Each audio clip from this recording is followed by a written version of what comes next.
you very much for joining me. My name is Mike Byrnes, and this is a new program called Business Bests.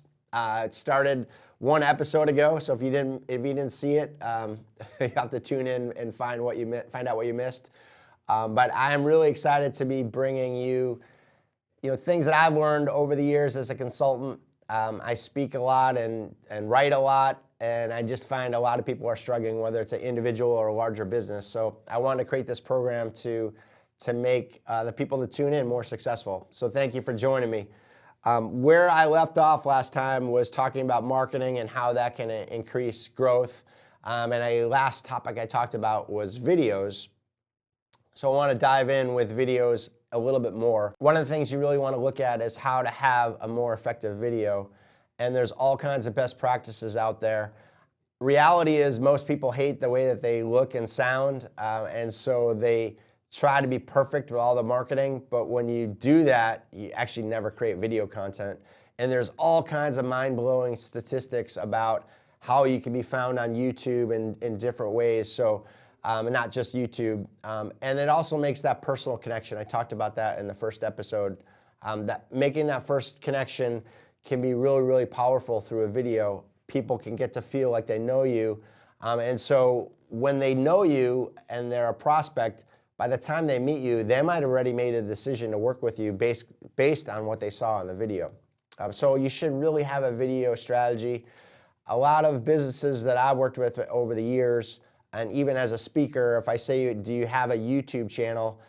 I might get about 2% of the audience, maybe 3% to raise their hand, and it kind of is like a little halfway up. It's not all the way up because they're really embarrassed of the YouTube channel. And so how do you have a really good strategy with video, and also how do you embed it in your website and different social media sites and the pros and cons of doing that? So a whole episode can be done on video marketing and how important that is for your business. One other thing to really consider is social media. When I started in my consulting business in 2008, I was really the first person that kind of gravitated in my industry to see the value of social media and how it could help. Now there's a lot of people that are out there that talk about it, and there's also a lot of people that have tried it and they haven't really been successful, so they just kind of gave it up. That whole mentality, you're in Little League and you try to hit a home run on the first pitch and you quit and never play again. I will tell you that now with the way that AI is going to penetrate search results and different things, social media might be that really good way to now double down on that way to get in front of your prospects. There are tons of ways to use social media and different social networks and different strategies. So definitely one thing that we can do a deep dive in the program to help you be more successful. Communications as a whole are super important, whether it's you're keeping your clients happy or getting more business out of them, whatever it might be, or prospecting. There are all kinds of do's and don'ts when it comes to marketing collateral and email marketing and all those different things. So really knowing marketing better than anyone else can give you a competitive edge. How do you start to think about what are those things that you're going to do? What's the message you want to convey? And oh, by the way, the world is working against you because now it's easier to communicate, to use AI to write and create content. And so that's going to be more and more competitive for the eyeballs and the attention of your audience. So how do you win in that competitive environment? We'll definitely do a deep dive and how to be more effective as a marketer when it comes to communications. So there's a study I saw that I believe it's 1 trillion emails are seen every day. I hope I'm not misquoting that, or at least are sent. They're not all seen, obviously. And it's I think, can only get more competitive. And so with AI, people will be able to blast more, and there'll be all kinds of trends of just how do you get the attention of your audience. It's going to be harder and harder. And people have predicted the death of email for a long time. I don't believe that. I think it's still going to be important as part of your marketing mix. But another thing that's going to really kill a lot of success when it comes to marketers is filters.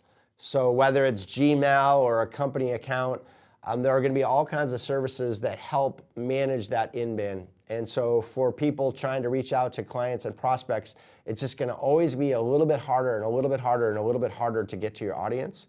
So you have to be really effective, stay aware of all the trends, and you also have to know within the best practices, what are you doing and what you're not doing. You also need to know what you're doing and what you shouldn't be doing.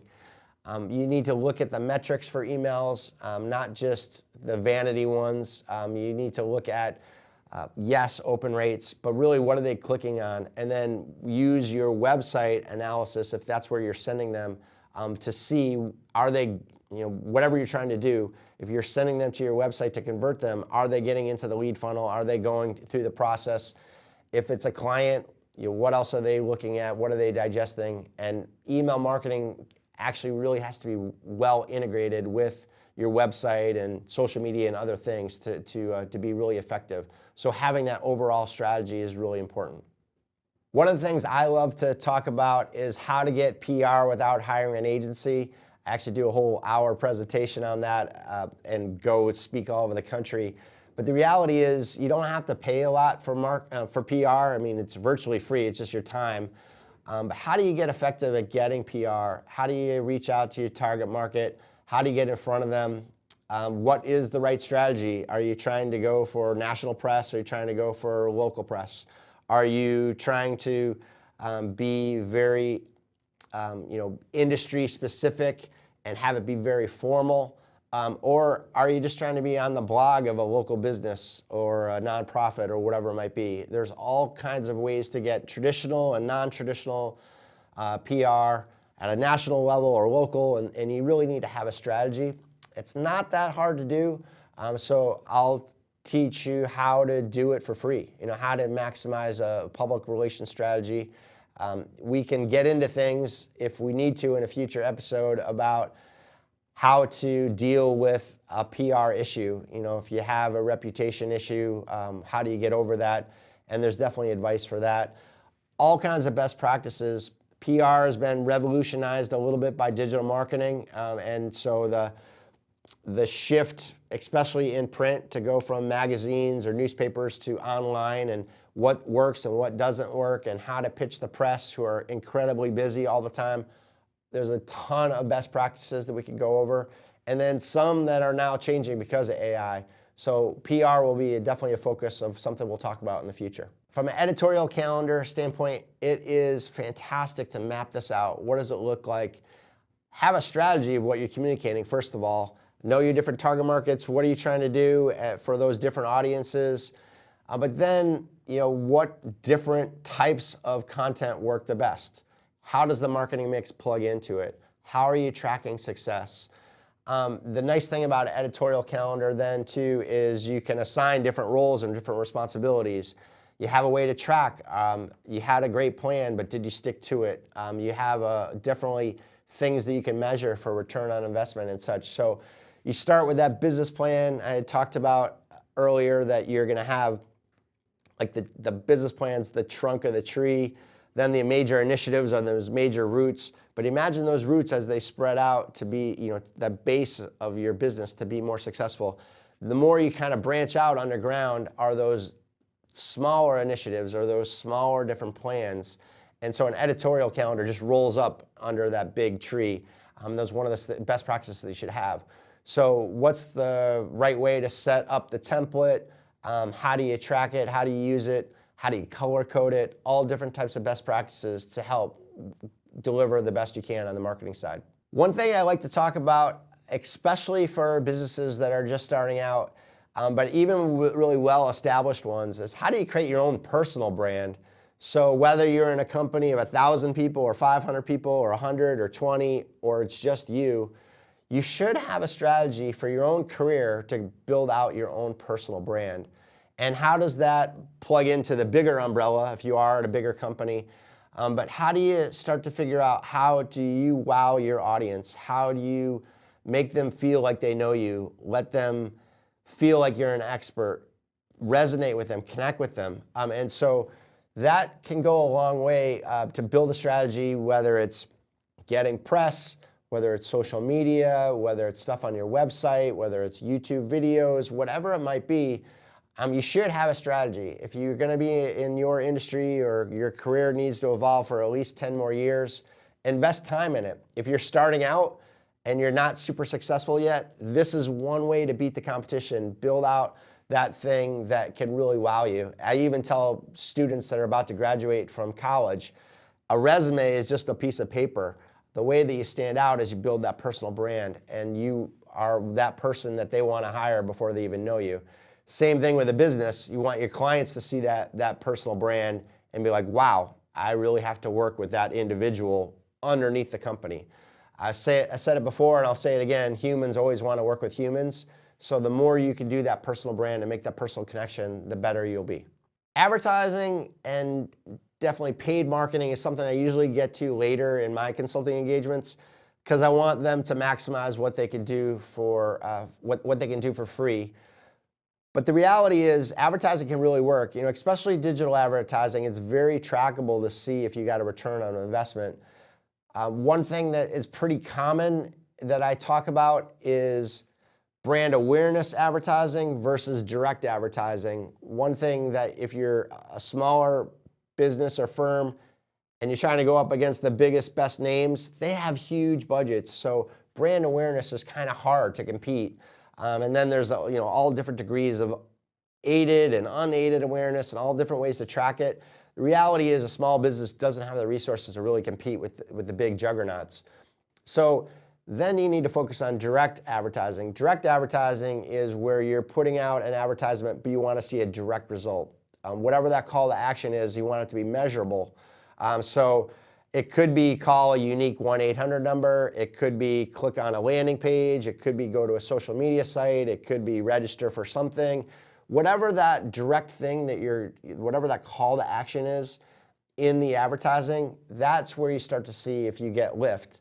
The nice thing about it, if it works, you can double down and do A/B testing and test different ways of trying to make it more effective. If it doesn't work, I always say, even as a coach in baseball, it's not a mistake if you learn from it. Same thing on the business side. You really got to learn how to take the losses and turn them into wins. Earlier, I had talked about client referrals. Part of your marketing strategy really should be to wow your clients. And this is where it can fall under client services or marketing, but how do you wow them? How do you push them over the edge so they're ecstatic? And one of the things is have a good gift strategy. It should definitely start with a thank you strategy, and there's ways to do that. We could talk about handwritten notes or thanking them in person or even personalized video emails. But I would really, really want you to think about how do you make them feel appreciated. And a gifting strategy, if you're in a really regulated industry, you have to be careful on how much you spend. But you also, from a business standpoint, you can't overspend too. So what can you do? How can you wow those clients? Again, knowing them better than anyone else, what's that one thing that you could give them that would make them feel like you know them better than anyone else and bring that relationship closer? So it's not always that tchotchke thing with your name on a jacket or a mug or whatever it might be.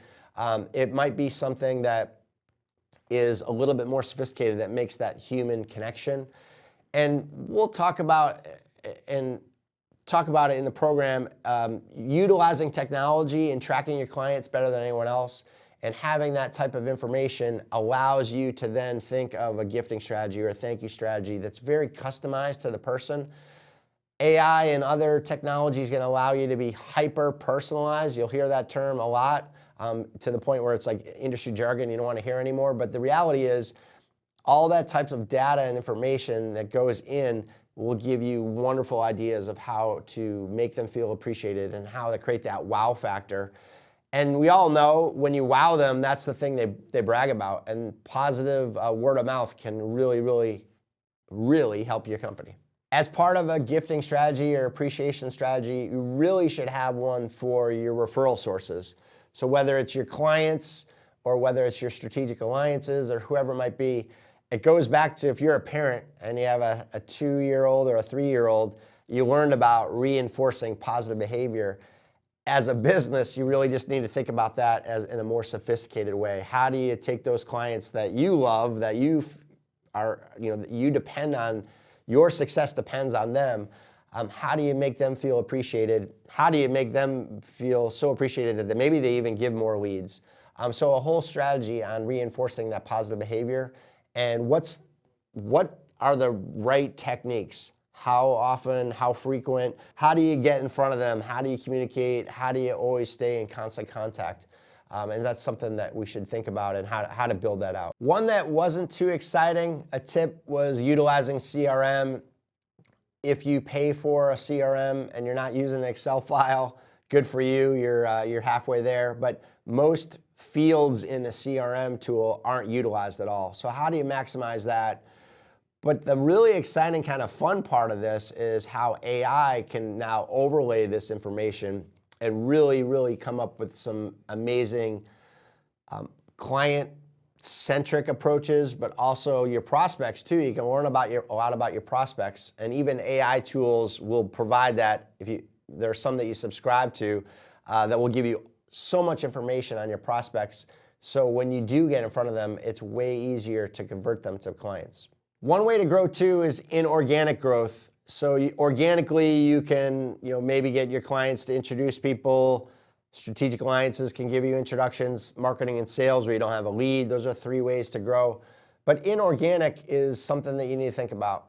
Can you acquire that business, or can you tuck it in? What are different strategies there? It can really make a significant improvement in growth. So if you have a 10-year strategy and you're really trying to grow at a rapid pace, organic growth can probably only get you at a certain pace, and whatever those other tailwinds behind your business are. The next thing is to start to think about M&A and how can that play in, and having a strategy there. Who do you want to recruit? Who do you want to consider as the tuck-in? What are all the different ways to reach out to them? What are the things that will get them to decide to team up with you or sell outright? There's all kinds of pros and cons, and there's a lot of best practices of what to do and not to do. I've seen a lot of different businesses tuck in, I've seen a lot of different businesses tuck in and then they blow up. And just like in marriages, the divorce rate is way, way too high.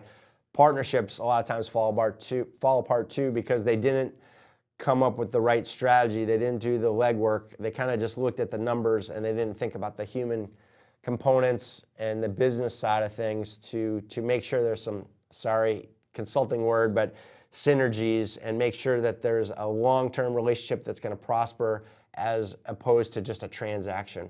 And a lot of times that transaction type of approach will just fail. So if you are going to have a tuck-in strategy, do you have a great communication for it? Do you have a value proposition? This is a whole nother marketing strategy that you have to create. You can't just go with what you've done for your clients and hope that it will actually recruit others to want to work with you or team up with you or partner with you. You have to come up with a whole nother strategy. You have to look at the website, the marketing mix, everything that we've already talked about. How do you start to get into that specific for that audience? And then how do you communicate to 2 different channels at the same time? So your clients and maybe your strategic alliances and prospects are all maybe one category. But if you're trying to recruit in other businesses, how are you going to do that without, how are you going to do that without muddying the waters of your initial communications and your initial marketing strategy? So something you really need to think about. So we talked about this program really is going to be about helping businesses grow. A big part of that is actually managing staff. If you're lucky enough to have staff, how do you get the most out of them? A lot of people function in different ways, and they actually are motivated in different ways. They need to have a strategy. So as a consultant, I can come in a lot of times and work with the founders and the owners that were very, very successful in growing a business, but then it stalls out. Once they get tapped out, they need the next generation of people to grow that business. And a lot of those people, if they were spoon-fed the clients, so to speak, they're not necessarily going to be great at bringing in new business. So you have to have a strategy of how to work in the different tiers of an organization to get the most out of them, so that growth engine can continue to ramp up and go exponentially higher. A lot of times on a consulting side, I'll get pulled in because I see a company just tears out or plateaus. And that's usually a common thing, is that the founders, managers, owners, whoever it might be, were so great at growth, but there's only so much they can do. And then they start to manage the firm, and that pulls them away from the growth that they were able to provide to the firm initially. So a whole bunch of things, and it's really a common issue with growth. So definitely focus a lot of time in this program about that. One common thing that keeps firms from growing is, a founder's illness. That's a pretty popular topic in the nonprofit world. But sometimes someone has a chokehold on a business because they created it, or maybe they didn't create it, but they're running it, and they become a bottleneck. Or they have so many things on their plate, they can't do any of them well. They get spread too thin. So how do you start to figure out a strategy for delegation? How do you rewrite that person's job description? How do they get rid of some of those tasks? I think everyone's going to have to look at that type of work as AI starts to evolve, and what could AI do or complement the individual. But it's a really great place to start at the top. A business isn't very successful if the owner or the manager or the CEO is just spread way, way, way too thin. So how do you maximize that strategy to get the most out of the top people and those resources? And then a trickle-down strategy should also apply as you think about all the different layers within a business. It's one thing for a consultant to come in and work with a client and blow a lot of smoke and hot air and pound with advice, or if you go to a conference and you just hear all these great tidbits of ways to do things. The reality is, especially in those people that go to conferences, they get home, they're overwhelmed because now they got to catch up. They're out for a couple days. So how do you start to figure out how to take those ideas and maximize them? And training is a big piece of that. So not only is it time management and dedicating time to stay not just in the business, but working on the business, or that next layer up. How do you take all that great advice and actually implement it? But the next thing is, what's that strategy that you're going to do to always be improving? The people that get comfortable, they, like I said, stall out, like the businesses stall out, individuals stall out too. And so how can you always be improving? When I kicked off the program, I talked about how things are going to be revolutionized in the next decade with AI and other technologies. So what you really have to now think about is, how can I rewrite my job description every year, if not even more frequent, to be more successful? One common thing that we'll talk about a lot is the staffing. If you come in and work with a business and they want to double in size in 3 years, what are all the components that can get you there? It's great to create a great new business strategy, but if you don't have the foundation to support it, it eventually crumbles, right? So from a staffing standpoint, getting ahead of those new hires, a lot of businesses sometimes will hire somebody once a current person is doing 2 jobs, or at least 1.5 jobs. But you can grow that much faster if you actually hire them before that's the case. And you can't really train, if you're an employee that hires somebody once you have basically 2 roles and you're doing 2 roles and you bring someone in to train them, how effectively can you train them? The reality is you're probably spread too thin with those 2 jobs and trying to delegate things that you just can't wait to get that half of your job off your plate. So you're just dumping it on people and then you just hope that they survive and that they're good at it. That kind of baptism by fire, getting thrown in the kitchen and learning a job, it really is a recipe for failure. So having a good training strategy is important. Client service is definitely something that we'll focus in on. There's so many ways to be better at client service, and a lot of great examples like the Ritz or other different things, Disney or whatever it might be, that just wow you in general, and that you can take that and apply it to your own industry. I can't wait to talk about that, but I also would love to talk about things like a tiered service model or different service matrix, and how you service your best clients a little bit better. And that also goes with marketing too. So that is a really great way to maximize your client relationships, and your business will just do that much better. It's kind of that 80-20 rule. It doesn't have to be that ratio, but you really, if you have better clients, you should be investing more in them so that they're replicated. So you can find more of them, you can get more introductions, and so on. I'm a huge fan of research, definitely of your clients and prospects if you can do that. But competitive research is super important too. There's so much that you can learn just from a website. You can go out and gather information, but there are also tools now that you can kind of go see really how are they performing, where do they get their leads from, and so on. It almost feels like you're like a covert spy spying on these competitors, but it's public information, right? So are you taking advantage of all those different techniques? Are you even looking at their messaging, their service offering, what they provide, how they charge their fees and pricing, all those different things? Should always be aware of that. If you're in a competitive situation, it's really, really, really helpful to know how you would market against them and how you would position yourself in probably a positive way so you don't look like you're a negative person. But there's all kinds of strategies with competitive marketing and how do you do better in starting initially with that research. So to kind of do a speed round of some of the other things that the program hopefully will cover, pricing, how are you doing there? Could you improve it?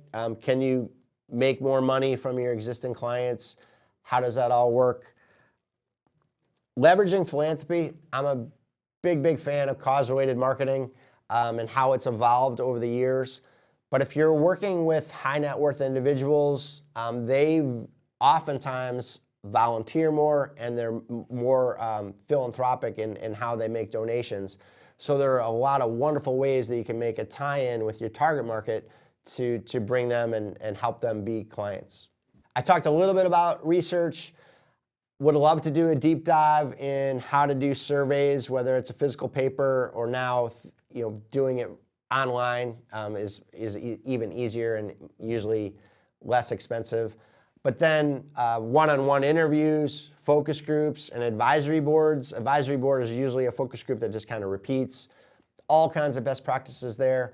The nice thing, if you have to pay for a focus group, usually you'll see that those clients, if they're there and they're a lot of times business owners or executives and they're giving you helpful advice, they leave that focus group so excited that they are, basically your raving fans. They're an extension of who you are, and because you listen to their feedback, they feel like they've made some connection, and they have a vested interest in your success.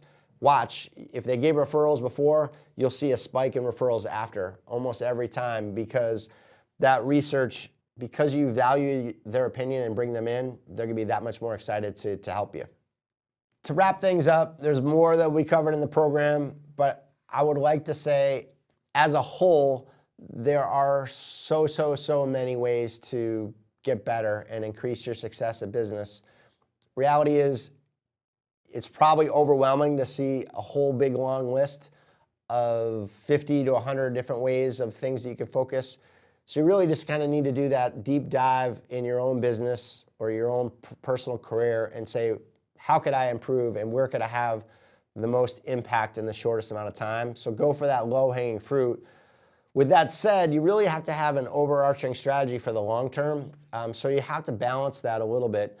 I would say have someone that can hold you accountable, whether it's a personal friend or a family member or a consultant or industry expert. But really try not to get spread in too many different directions. My last piece of advice is, for business owners especially, it's like juggling. So let's say you could juggle 3 things, maybe 4, maybe 5. Eventually, you get to the 12th thing, what happens is all the balls fall down. So you really have to have a focus. Growth is that, narrow it down, and then think of what are these things that are gonna make the biggest difference. Thanks for listening in to Business Best by Mike Byrnes. Thank you for your time.